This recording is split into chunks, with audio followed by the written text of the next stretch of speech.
Assalamualaikum warahmatullahi wabarakatuh. Salam sejahtera bagi kita semua. Nah, kita bertemu di kelas manajemen produksi di minggu kedua ini. Kita akan membahas tentang strategi planning atau perencanaan strategi. Nah, ini buat teman-teman untuk memproduksi suatu software ataupun membuat developer misalnya aplikasi. Ini bisa teman-teman gunakan dalam strategi ini. Oke, kita mulai. Nah, ini perencanaan strategi atau dalam bahasa Inggris strategic planning adalah proses pemilihan tujuan-tujuan organisasi, penentuan strategi, program-program strategi, dan penetapan metode-metode yang diperlukan untuk menjamin bahwa strategi dan kebijaksanaan telah diimplementasikan. Nah, ini pengertian daripada perencanaan strategi. Nah, perencanaan strategi merupakan proses perencanaan jangka panjang yang disusun untuk mencapai tujuan organisasi. Nah, ini perencanaan strategi secara eksplisit berhubungan dengan manajemen perubahan. Hal ini telah menjadi hasil penelitian beberapa ahli. Nah, ini saya merangkup di Google Scholar, di mana perencanaan strategi adalah proses perencanaannya itu membutuhkan waktu yang sangat lama atau membutuhkan waktu yang sangat panjang. Nah, jadi teman-teman di sini kita harus membuat planning dari nomor 1, nomor 2, nomor 3 dan sampai seterusnya, sehingga aplikasi yang kita buat bisa berjalan dengan baik setelah dipakai oleh user. Nah, seperti itu. Oke, kita lanjut. Nah, ini ada perencanaan strategis. Di sini ada visi dan misi. Nah, ini adalah hal yang utama untuk membuat suatu aplikasi. Misi dan visi kalian itu apa? Kemudian di sini ada corporate strategi, di sini ada voice of the business dan voice of the customer. Nah, jadi strategi korporasi di sini teman-teman harus berbicara tentang bisnis dan harus berbicara dengan customer atau si user. Nah, kemudian di corporate strategi ini ada kaitannya dengan marketing strategi, ada operation strategi dan financial strategi. Nah, yang kita pelajari sekarang ini di sini adalah operation strategi. Kita tidak belajar marketing strategi dan juga tidak belajar financial strategi karena itu adalah mata kuliah daripada manajemen. Nah, kita akan membahas di sini operation strategi. Oke, kita lanjut. Formulasi strategi. Perumusan strategi atau formulasi strategi merupakan proses penyusunan langkah-langkah ke depan yang dimaksudkan untuk membangun visi dan misi organisasi, menetapkan tujuan strategis dan keuangan perusahaan, serta merancang strategi untuk mencapai tujuan tersebut dalam rangka menyediakan customer value terbaik. Nah, ini yang saya beri warna beda adalah customer value. Nah, perlu teman-teman ingat. Jadi untuk membuat suatu proses produksi aplikasi di program studi teknik informatika, teman-teman harus mengetahui tentang customer value. Jadi formulasi strategi ini harus teman-teman kuasai. Langkahnya bagaimana, visi dan misi untuk teman-teman mencapai tujuan aplikasi itu bagaimana. Nah, serta merancang strategi. Nah, di sini merancang teman-teman harus secara matang. Nah, untuk mencapai tujuan daripada rancangan strategi aplikasi teman-teman. Oke, kita lanjut. Prioritas bersaing. Nah, ini sudah pasti dalam manajemen produksi sudah pasti ada prioritas bersaing. Nah, di sini saya kasih contoh Honda dan Yamaha. Ada motor NMAX dan PCX. Nah, ini persaingan yang ada di sekitar kita atau yang ada di Indonesia. Nah, ketika Yamaha mengeluarkan motor NMAX, kemudian Honda tidak mau kalah nih, pemasaran dia sudah pasti down.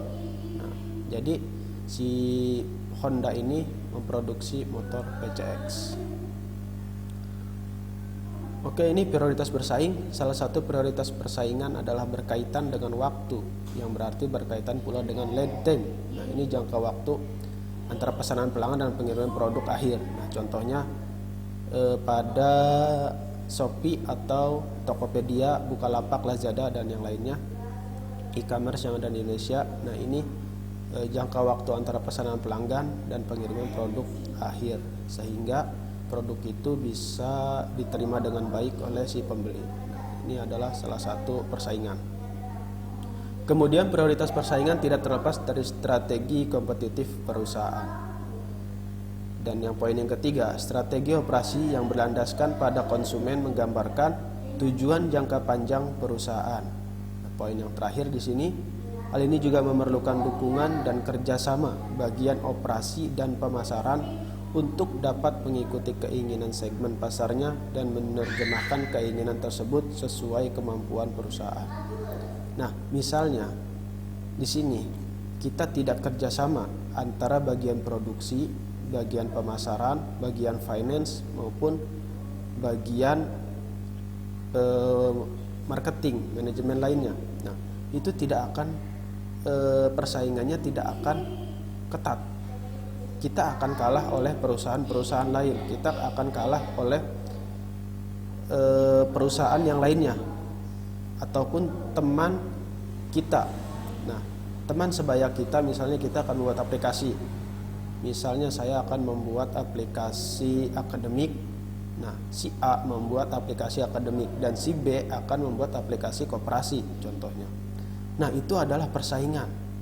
Siapa yang cepat duluan, itu yang pasti akan cepat lulus duluan, akan mendapatkan nilai duluan. Nah, itu adalah persaingan, contoh persaingan yang ada di kelas. Oke, kita lanjut. Nah, ini meraih prioritas bersaing melalui operasi. Prioritas bersaing dapat diartikan menciptakan sistem yang mempunyai keunggulan yang unik atas pesaing lain. Idenya adalah menciptakan nilai pelanggan, nah customer value, dengan cara yang efisien dan langgeng. Nah, di sini dapat saya jelaskan sistem yang mempunyai keunggulan yang unik. Jadi unik itu kita berbeda dari yang lain. Ciri khasnya apa produk kita? Nah, jadi kita tidak boleh mempunyai produk tapi sama dengan yang lain. Mulai dari rasa misalnya, mulai dari pengoperasian, mulai dari bentuk. Nah, itu kita harus mempunyai suatu hal yang unik, khas, yang belum pernah ada bila perlu. Nah, seperti itu. Kemudian di sini ada idenya menciptakan nilai pelanggan. Nah, customer value-nya kita harus memahami kemauan si customer, maunya seperti apa nih. Aplikasi yang kita buat, contoh misalnya Gojek, Tokopedia yang sekarang bergabung menjadi Tokopedia Gojek, Togo. Nah, itu dia memahami pangsa pasar yang ada di Indonesia. Nah, customernya seperti apa, pelanggan yang kita inginkan seperti apa, nah, pelanggan yang maunya seperti apa. Nah, ini saya kasih contoh di sini.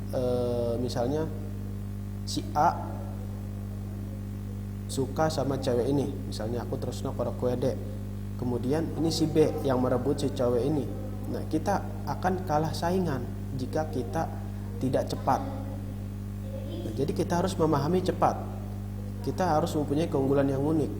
Kita harus memahami nilai pelanggan, customer value. Nah, seperti itu dalam pembuatan aplikasi. Oke, kita lanjut. Nah, ini terbagi 4 kelompok prioritas bersaing. Yang pertama ada kualitas.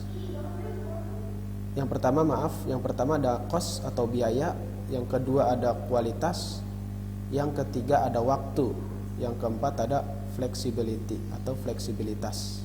Nah, saingan yang terberat menurut saya adalah priority human, saingan diri sendiri.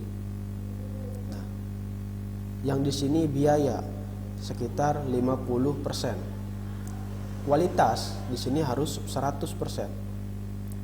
Nah, di sini waktu sekitar 80%, bahkan sampai 90%. Nah, di sini untuk flexibility 75% saja. Nah, kenapa kualitas itu lebih besar daripada yang lainnya? Karena untuk kita membangun suatu aplikasi di mana kualitas produk kita harus berada di ranking minimal 4.0. Nah, bagaimana seperti itu? Nah, karena untuk kemudahan suatu transaksi, kemudahan suatu operasi daripada aplikasi, kemudian instalasi, nah itu akan dihitung oleh pelanggan. Nah, di sini kita harus bersaing untuk membangun sebuah aplikasi.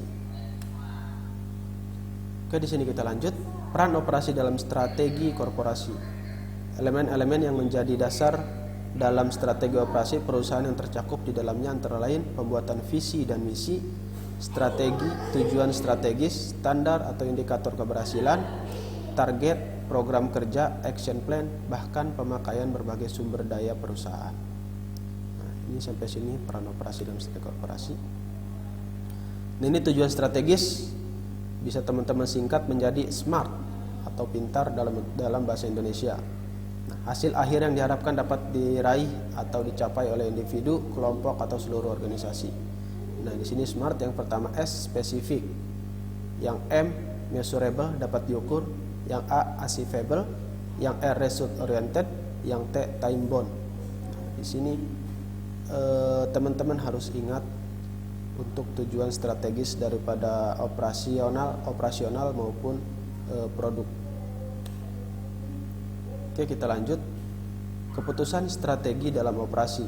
Nah, ini keputusan, pengertian daripada keputusan, suatu reaksi terhadap beberapa solusi alternatif yang dilakukan secara sadar dengan cara menganalisa kemungkinan dari alternatif tersebut bersama konsekuensinya. Ini pengertian daripada keputusan strategi. Keputusan strategi merupakan salah satu tanggung jawab utama pucuk pimpinan organisasi. Nah, di sini jadi keputusan strategi adalah puncak dari mana kita harus bertanggung jawab ketika kita untuk membuat aplikasi. Oke, kita lanjut. Nah, ini tahapan dalam proses pengambilan keputusan untuk membangun sebuah aplikasi. Yang pertama, teman-teman harus kegiatan pengumpulan data. Nah, ini 100% harus ada data. Kemudian kita harus memerlukan data dari luar, eksternal. Nah, di sini yang terakhir ada data internal. Nah, setelah mengumpulkan semua informasi yang berpengaruh terhadap kelangsungan perusahaan, tahap selanjutnya adalah memanfaatkan semua informasi. Nah, informasi yang dari mana? Nah, yang dari sini. Semua informasi di sini kita kumpulkan sebelum kita membuat atau membangun aplikasi. Misalnya, kita akan membuat aplikasi absensi secara online. Nah, kita akan ngumpulin data dulu nih. Kita database-nya seperti apa? Kita yang dibutuhkan siapa? Manusia.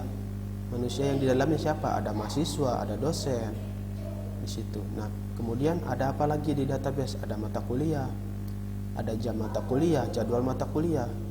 Nah, ada kelas. Nah, untuk seperti itu. Nah, untuk pembuatan aplikasi absensi pada akademik.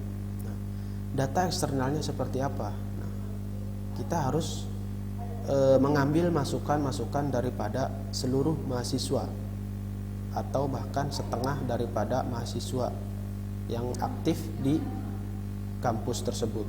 Nah, kita perlu apa nih? Kita pengennya seperti apa nih aplikasinya? Nah, data internalnya barulah yang datang dari kita atau dari kampus.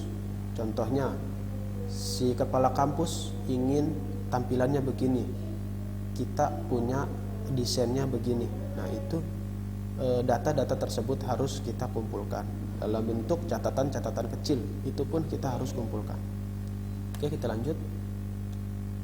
Di sini ada matriks SWOT, SWOT. Analisis SWOT adalah identifikasi berbagai faktor secara sistematika untuk merumuskan strategi perusahaan. Analisis didasarkan pada logika yang dapat memaksimalkan. Nah, ini yang SWOT, yang S kekuatan, strength, yang W-nya adalah weakness, kelemahan, yang O-nya ada opportunities, peluang, yang T-nya adalah threat atau ancaman. Nah, kekuatan aplikasi kita seperti apa? Nah, peluang yang ada kita di daerah kita seperti apa? Apakah kita membutuhkan seperti GoFood? Apakah kita akan membutuhkan aplikasi pembayaran di kampus secara online? Nah, itu adalah peluang. Kelemahannya seperti apa? Nah, kelemahannya misalnya kita belum punya server. Server kita harus ditempatkan di atas atau di bidang yang sangat tinggi. Seperti itu. Ancamannya seperti apa? Nah, threats yang kita buat. Contohnya kita akan membuat aplikasi akademik pembayaran online. Ancamannya adalah jadi nanti akan ada muncul. Contohnya misalnya Lembaga Indonesia membuat aplikasi pembayaran digital untuk seluruh kampus. Nah, itu ancaman yang sangat drastis atau yang sangat ancaman yang sangat tinggi bagi kita. Contohnya, nah, bisa jadi negara ini kan punya universitas atau kampus banyak, jadi seluruh kampus nanti seluruh universitas diambil database-nya sehingga bekerja sama dengan satu bank ketika kita untuk bayaran adalah untuk satu bank tersebut. Nah, bisa saja seperti itu. Ya. Jadi kita untuk membuat aplikasi atau dalam persaingan sudah pasti ada ancaman atau threats. Ini peran operasi dalam strategi perusahaan. Yang pertama ada support, memberikan dukungan untuk strategi. Yang ketiga ada kompetensi atau skill, sajikan sebagai kompetensi khas perusahaan dan semuanya harus konsistensi. Nah, jadi di sini antara support dan kompetensi kita harus berkonsisten terhadap strategi perusahaan. Nah, ini yang terakhir ada action plan, rencana kerja. Nah, ini bisa teman-teman gunakan ketika nanti untuk membuat aplikasi. Segala rencana tindakan yang memuat secara jelas mengenai langkah-langkah yang akan dilakukan guna pencapaian tujuan dan target organisasi yang telah ditetapkan di awal. Nah, bisa teman-teman catat nanti. Yang pertama nih, contohnya database mahasiswa, mulai dari tanggal lahir, biodata, identitas. Kemudian yang kedua di sini misalnya mata kuliah daripada aplikasi tersebut. Misalnya mata kuliah dari kampus apa aja nih, kita masukin ke database. Kemudian yang ketiga, misalnya kita butuh waktu daripada suatu absensi, misalnya pada mata kuliah aplikasi komputer, contohnya jam 4 sore sampai jam 6 sore. Nah, kita harus membuat ketika kita absensi di jam 6 sore, nah itu kita harus berarti sudah tidak bisa. Nah, jadi itu harus teman-teman pikirkan, harus teman-teman rencanakan dari sekarang untuk membuat sebuah aplikasi. Oke, sampai sini saja mungkin pertemuan kedua atau di minggu kedua di manajemen strategik, manajemen produksi. Bisa teman-teman mencari sumber-sumber yang lainnya. Nah, nanti